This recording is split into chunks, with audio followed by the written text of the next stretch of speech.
రాజసాబ్ నుండి release trailer 2.1 అయితే release చేశారు. ఆల్రెడీ ప్రీ రిలీజ్ ఈవెంట్ నేను చూసా. ప్రభాస్ 10 నిమిషాల స్పీచ్ కూడా నేను విన్నా. కల్కి అప్పుడు, బాహుబలి అప్పుడు, సాహో అప్పుడు, పెద్ద సినిమాలు అప్పుడే ఏ ఎలివేషన్ అయ్యింది. ఈ సినిమా కోసం గట్టిగా ఎలివేషన్ ఇచ్చిండు. క్లైమాక్స్ చాలా డిఫరెంట్గా ఉంటుంది. రీసెంట్గా వచ్చినటువంటి సినిమాలో ఏ సినిమాలో కూడా ఎలాంటి క్లైమాక్స్ లేదు అని చెప్పి ప్రభాస్ చెప్పిండు. నాకైతే మెంటల్ ఎక్కింది. ఆ తర్వాత మారుతి సినిమా బాగోపోయినా, మిమ్మల్ని ఒప్పించకపోయినా, మీరు ప్రభాస్ ఫ్యాన్సే హట్ అయితే మట్టికి ఇంటికి వచ్చేయండి అని చెప్పి డైరెక్ట్గా తన ఇంటి అడ్రస్ చెప్పిండు. ఇది మాటలు కానే కాదు, అసలు ఇంత కాన్ఫిడెంట్గా మారుతూ ఎలా ఉన్నట్రా అని చెప్పి నాకైతే అనిపించింది. కానీ వన్స్ ఈ ట్రైలర్ చూశాక తన కాన్ఫిడెన్స్కి వర్తు అనేటటువంటి ఫీలింగ్ కలిగింది. చాలా డిఫరెంట్గా ఉంది. నాయనమ్మ కోసం తాత మీద మనవడి చేసేటటువంటి యుద్ధమే మన రాజసాబ్.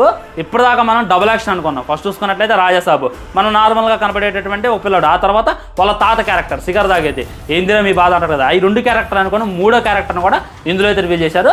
విఎఫ్ఎక్స్ అయితే మామూలుగా లేదు, బెటర్ దెన్ ఆది పురుష్ అనేటటువంటి ఫీలింగ్ కలిగింది.